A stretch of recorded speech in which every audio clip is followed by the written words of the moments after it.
Nigerian, happy to be back. We're sorry for the break. We're back and better.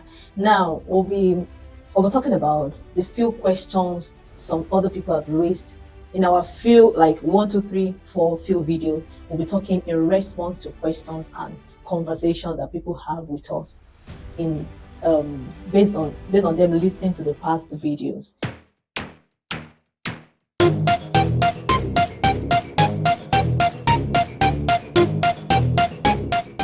Today we'll be talking about the fear of people in diaspora developing properties in Nigeria. Honestly, I had few conversations with people, and I empathize with them. Like I felt their pains because somehow have a few experience of what it takes for them to raise their money they use in Nigeria to develop properties. So basically we'll be talking about how to deal with this. Yes, from all the few people I spoke with, the fear, the concern of them coming to Nigeria to develop properties, they are legit. Like, you can see the reason for their fears. You can relate, you can empathize with them. But one thing that is also common to all of them is this, and that's what we're talking about today: lack of contractual documentation. There is no process. Look, if you take care of your auntie when you're abroad, take care of your family, show love to them in diverse ways. But when it comes to your capital projects, I will say this: please be professional. Because one thing that is common to everyone, or let me say about 95% of people that are complaining about the challenges they have in trying to develop properties in Nigeria when they are in diaspora. One thing that is common is the fact that it was like them developing through a sister, a brother, an auntie, somebody, a relative. No contractual documentation, no professional process, nothing, no security. You're placing your money on a project. Your family can be involved in any way, but the documentation, the contractual documentation just have to be in place.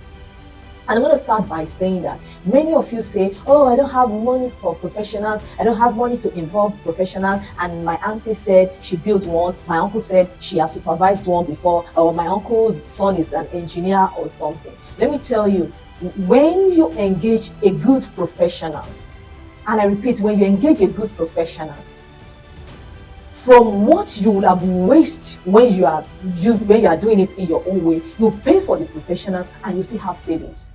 Do you get that? Many people, many of those unprofessional projects that we try to poke nose on, and we discover a lot of wastages are on it, a lot of uncontrolled costs are on it, and at the end of the day, they still get a terrible result. Now, we want to talk about you are in diaspora and you want to develop property in Nigeria. Let me start by saying, do not compromise having your professionals on ground.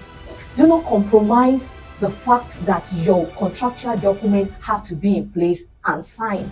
Do not compromise the fact that your contractor, your project manager, everybody representing you here have to give you a sort of security. I've done it before, I'm this, I'm that. It's not a security.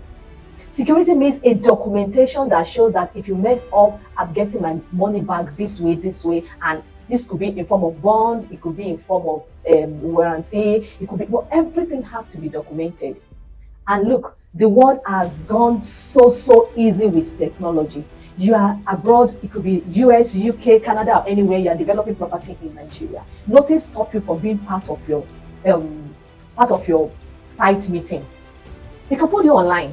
You have to see what they are doing there. They can put you on video call or something, and you're part of the meeting from beginning to the end. Your project manager, your quantity surveyor, or somebody out of your construction team have to be giving you updates, and updates you can see from time to time. Accountability is what lacks in all this, because when your auntie is developing for you, at times it's even difficult to come and say, oh auntie, that truck of cement, that truckload of cement or something, it's difficult. But when you're dealing with your consultant, your accountability, it's a must. Your monthly, weekly or bi-weekly report, it is a must. So I will be rounding up this video by saying that yes, Some of you have experienced terrible things. You have terrible experiences when it comes to developing when you're out there. But I will also say that for the few people I spoke with, it was due to lack of documentation. And I will say that when you want to do it next time, or when you are doing it for the first time, please, this is not a family project, it is your project. Make sure you involve professionals, make sure you are part of the project, make sure you have your security, which is form of guarantee, a warranty or guarantee or something, or a bond. Make sure you have your security, make sure you have all your contracts signed, and make sure every document are in place and you have a copy signed. So I don't know if this have been able to answer some of those questions, but like I said, when we say something and you are still worried or bothered about the details, you are still at liberty to talk to us about it. You are even at liberty to talk to us about the project you are about to start, the people you put in place, the people you have put in place, and every other things like that. You can go to our DM, you can send message to us in our comment section and all that. Talk to us. We will advise you. This is what we choose to do. We will advise you. Thank you.